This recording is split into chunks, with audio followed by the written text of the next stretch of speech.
Hello， 大家好，我是小 P， 今天要来带大家分享的是我们在3000买入德州扑克锦标赛中所发生有趣的手牌。这场赛事呢，我们是从第2天的时候报名参加，原因是因为在第1天呢，我去参加神秘猎人赛，时间算是比较晚一点。那我觉得没有关系，这样子让我打的场次可以最大化。第2天一上桌的时候呢，其实筹码量并不多，很快的遇到一手牌，我拿到1对8，反正就是翻牌前 all in， 遇到了别人更大的手对，然后就重买。重买的时候呢，其实运气非常的不错，有把筹码量打起来。然后在第2天结束的时候呢，我们大约有86万的筹码量进入到第3天。所以我们今天呢要来带大家分享一下，就是我在第3天到底遇到了哪一些有趣的手牌。首先第一手，第3天的一开始啊，有一位玩家还没有赶到牌桌上，虽然说是一个9人桌，但是实际上只有8位玩家。UTG 的玩家他是一个短筹码，1万2万的盲注级别，他只有11万5千，大约是不到6个大盲，他 all in。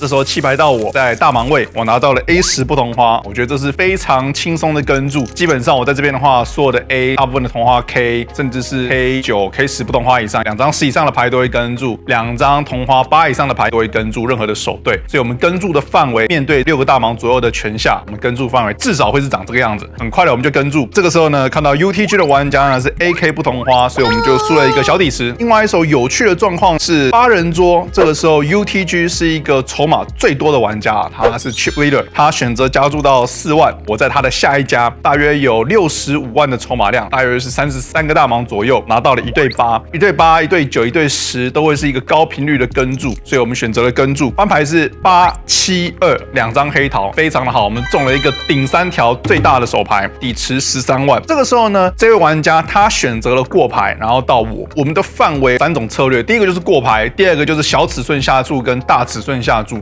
那我觉得大尺寸下注的手牌适合什么样的手牌？1对9、1对10，比较适合大尺寸的下注。我们不希望太轻易的让对手跟注，尤其是他有很多2张高牌，尤其是带有后门黑桃的，甚至是2张黑桃的手牌。所以呢，这些特定的手牌呢，我们会选择大尺寸的下注。那如果说我们今天是中了一个非常强的牌啊，比如说3条7、3条8，我觉得这种牌呢可以做一个小尺寸的下注，原因是因为他如果要跟注很宽的范围，那也没关系嘛。甚至有的玩家会因为我下了注码比较小，他有可能加注炸胡啊，这也是很有可能的。所以呢，我们下注了一个1/3的底池，底池13万，我下注了4万。对手想了一下之后，他加注到15万的筹码量。我有2个决策要做嘛，第一个就是我可以考虑跟注，我也考虑再加注。以我有位置，再加上我的手牌非常的强，也不大需要保护的情况下，我觉得跟注会是一个比较好的策略。那我相信电脑也会这样子的建议。但如果要再加注，我觉得这也不是什么太大的问题。反正当下我选择了跟注，转牌来了一张我觉得不是很好的手牌，是一张黑桃9，代表的是8、7、2，2张黑桃，turn黑桃9。在转牌的时候出现了第3张黑桃，同时多了很多这种顺子听牌的机会。所以呢，这个时候对手在43万的底池选择了下注15万。那我的筹码量在转牌的时候只剩下50万左右，也就是说他下注15万，其实我们不到1个底池的 all in，2个决定要做嘛，我们要么就是跟注，要么我们就是加注。那我在想加注应该就是 all in， 应该也没有其他的尺寸。原因是因为在这个转牌 all in 会比较好。当我们今天跟注的时候，其实有非常多的合牌会让我们难继续。原因是因为任何的10跟 J 都会成这种4张成顺的一个台面。那当然更不要讲是第4张黑桃中3条8是一个很糟糕的状况嘛。所以我觉得如果说今天他会下注，然后我 all in， 他有机会拿一些，比如说 AK 带黑桃 A、AK 带黑桃 K， 甚至是这种1张黑桃的手牌，有机会会跟注，那我觉得是非常好。甚至是如果他今天真的是10以上的手对，我也当然也希望说就在转牌 all in 了。他如果10以上的手对，他要跟注，那就让他跟嘛，我们也不用太担心说太多的合牌，他可能会害怕，比如说开了第4张顺子或者是黑桃的台面，然后他又不敢下注，让我错失掉一个赢到更大底池的一个机会。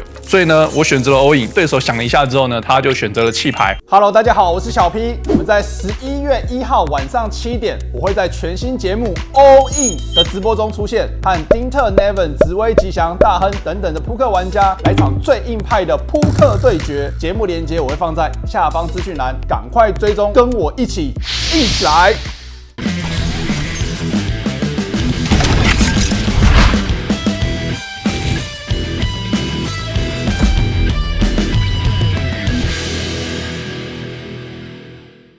下一手牌是什么状况呢？下一手牌我觉得蛮有意思的分享一下这手牌是什么状况。弃牌到我在 CO 位，我有90万的筹码量，拿到了 Q10不同花，我选择加注到4万。小盲位的玩家大约也有90万，他选择跟注。大盲位的玩家是一个筹码比较少的玩家。这2位玩家呢，都是职业牌手，都是我在世界各地每一个赛事中都会遇到的玩家。翻牌是 A76 彩虹面，然后有一张方块，这个时候底池14万。2位玩家过牌，我认为我们这边持续下注的频率大约50%，甚至是更多一点点，我觉得没什么问题。尤其是 Q10没有摊牌价值的手牌，我觉得是更明确的下注炸虎。那我们当下下注了4万，小盲很快的弃牌，然后大盲位跟注。转牌是一张方块 Q， 我觉得这张牌其实不错原因是因为让我们击中了 Q。如果对手有 A 的话，我们还是输没有关系。如果对手是一些比较弱的6或者7的对子，甚至是一些听牌的话，那我觉得非常的好。我们可以透过转牌的过牌，然后合牌，考虑抓炸虎或者是价值下注，我觉得都是没有问题的。所以转牌是一个 check， 合牌的时候是一张无关紧要的3，唯一有影响的就是4-5，所以是4-5成顺的一个牌面。但实际上呢，我们要知道大盲位的范围是非常的宽，它不会只有4-5，它会有很多随机的6啊、7的对子啊，类似这样子的听牌。对于听牌没有中的范围，我们下多少注它都没有影响。当对手过牌的时候，我就会觉得它的范围里面比较像是6或7的对子，原因是因为它有摊牌价值，它也不需要炸。那问题就在于说合牌，很多玩家在这边可能会觉得中了一个 Q， 我不需要下注我就可以赢。但我觉得你要想到的是，这手牌如果说我们很明确的知道对手的范围就是有 A， 基本上90%以上他都会自己下注，反而是有6有7都会过牌的话，那我们的 Q10就是一个很明确的价值下注，预期他会拿这一些比较低的对子来跟注。22万的底池，如果我今天要炸虎掉的话，半个底池甚至是拿到一个比较小的价值，我觉得是一个比较合理的。如果我今天有 A 或者是更好的手牌的话呢，我可能会选择更大的下注尺寸，这是一个很不错的策略。当下选择了下注10万，他其实没有想太久，他大概想5到10秒之后呢，他选择了跟注，我就开我的 Q10，他看到我的牌之后呢，他把他的牌给丢掉了，不知道是什么牌，但是他很明确就是有6或者7的对子，他就是抓炸虎。下一手牌呢是一个我没有办法接受的状况，1万、2万5的盲注级别9人桌，弃牌到 Hijack 位。Hijack 位是一个看起来有点像是亚洲面孔，但又有点混血儿的感觉，坏坏男生的样子。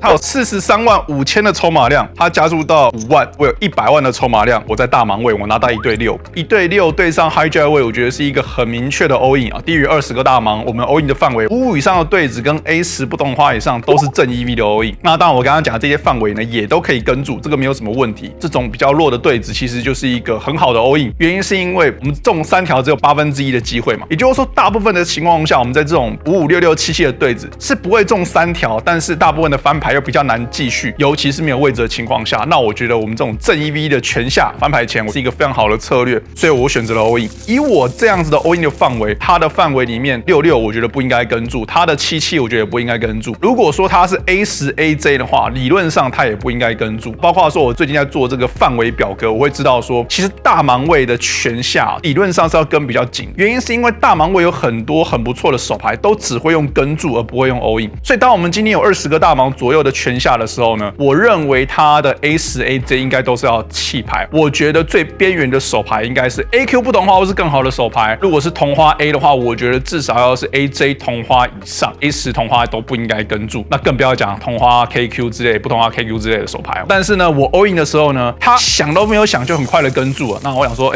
那应该是非常强的手牌，就我竟然看到 AJ 不同花，那代表说对他来讲 AJ 不同花就是一个很轻松的跟住，他要预设我会 all in 非常多更弱的手牌，这个 AJ 不同花才会是一个很简单的跟住嘛，但实际上这就不是有 ICM 的影响，或者是说大家范围都会打比较紧，所以我觉得这个 AJ 不同花呢跟住是一个错误。翻牌是 KQ 还有一张小牌不重要，转牌来一张10，他就击中了顺子，他就从我100万的筹码量赢了大约40%左右的筹码量出去我损失了大半的筹码量。过了一阵子之后呢，下一个有记录的手牌是在2万、4万的盲注级别，那我们筹码量回到了75万，接近20个大盲，弃牌到我在 CO 位，我拿到了1对6，又是1对6这时候我们当然要加注。8成位的玩家是一个短筹码的玩家，他大约有12个大盲，他 all in 到我，那我觉得我们的跟注范围会是什么？理论上22到55的对子很有可能是正 EV 的跟注，但我觉得大部分的玩家来讲，相对来说这些比较弱的手队，我应该会弃牌。55会是一个分界点，66以上应该都是一个很明确的跟注。我今天如果是 A10 同花 AJ 不同花以上，应该也都会跟注。所以呢，我很快的选择了跟注，对手是1对 J， 让我损失失40几万的筹码量，进入到了一个大约10个大盲的状态。之后在35万的筹码量的时候，8人桌的 UTG 加注，我在 UTG 加1，我有35万9个大盲，我拿到了 A10不懂花。这手牌刚好是一个分界点 ，AJ 可以 all in， 然后 A10是应该要弃牌。实际上回到房间去查过这个表格跟预设范围的时候，我讲的也是正确的。A10不懂花在 UTG 加1必须要弃牌。下一手牌呢在 UTG， 然后我们拿到非常烂的牌，大约9个大盲，很明确的弃牌。进入到了休息时间，回来之后35万的筹码量，我们上了大盲位，所以我们放了大盲前注，放了大盲之后呢，我们后手还剩下5个大盲。这个时候面对了一个中间玩家的加注，看了我的手牌90没花啊，至少要跟注嘛，这么漂亮的手牌还没有到我的时候呢，另外一位玩家又3次下注，我们很遗憾的必须要弃牌。我们仅剩的5个大盲，下一手牌呢就要上小盲了。上小盲的时候呢，这个时候呢玩家人数是45位玩家，第45名跟第4名呢会差3000块。我看了第45名是14000多，44名是17000多。这个时候呢弃牌到bottom位的玩家，他是一个筹码非常多的玩家，他选择加注到2个大盲。这个时候呢我们只有25万嘛，因为我们只有5个大盲，拿到了 K10不同花。K10不同花是绝对不能够弃牌。我觉得我们只有2个选择，跟注或者是全下。跟注没有什么道理啊，原因是因为我们的手牌跟注之后，我们应该也不会有弃牌的机会。如果我翻牌前 all in 可以让大盲位弃牌，进入一个单挑状况的话，我觉得也是非常的好。当下基本上就是 all in， 但是呢，我剩下2个筹码，原因是因为我知道他如果 all in 的话，我们还可以多花时间想。为什么要多花时间去想呢？因为我们就讲了，我们多了一个 pay jump， 加注到24万，然后剩1万的时候呢，bottom位的玩家很快的再加注 all in 我。这个时候我就闲聊啊，大家都懂，每个人都懂，你懂我也懂。我就说我稍微想一下，其实我已经知道有 pay jump 嘛，就是有差3000块。桌上一个玩家很好心说，你不要太快了，那个再差1米有3000块。我说我知道。这个时候加注的玩家还在跟我闲聊，还分享了一个故事啊。他说他上一次遇到这样的状况的时候呢，他也是跟牌桌上的人讲说，给我1分钟想想就好了。他竟然被荷官 call time 啊！他说他从来没有看过这么夸张的事情，是荷官 call time。原因是因为荷官听到他有意图的要让这个游戏拖1分钟的时间，所以他叫裁判来。所有的玩家都觉得是一个非常夸张的一件事情，也觉得是没有必要。我觉得给1分钟是一个所有人都默认可以接受的范围，也是一个可以接受的事情。我就看了时间，过了1分钟，然后旁边也没有 all in 的状况，我就把我剩余的筹码丢进去了。这个时候开牌，我是 K10不同花，bottom位的玩家是 AQ 不同花，翻牌19-2，非常好，中了顶对，就想说哇，筹码翻倍了。还没想完的时候呢，转牌 A 又被超车了，合牌来一张无关紧要的牌，所以我们是第45名出局，奖金是14000多，非常的可惜，尤其是差了一个 pay jump。以45名的名次结束了这场比赛。这场赛事呢，总共是有1785人左右参赛啊，期待下一次会有更好的成绩。以上就是我在3000德州扑克锦标赛第3天所发生有趣的手牌。如果说你对于我们美国或是 WSOP 有任何的问题的话，欢迎在这个影片的下方留言。如果你有手牌问题想问我的话，欢迎到我们的 Discord 手牌投稿区投稿你有问题的手牌。喜欢我的话，记得订阅分享。我是小 P， 大家拜拜。就是没有太北蓝的人啊，有的人就不行啊。我说我就要call time，我就要call time。他那时候是真的有跟其他人说 give me 1 minute。对啊，他说之前他有人有讲这个事情，然后荷官就直接叫裁判来，玩家都没说话，荷官是在叫什么？你在那叫什么？有的无耻的一点会拖个什么2分钟、3分钟，然后被call time 了，call time 之后还有30秒这样子。如果听到别人出局的话，我们就不用拖时间。马上动作这样。对。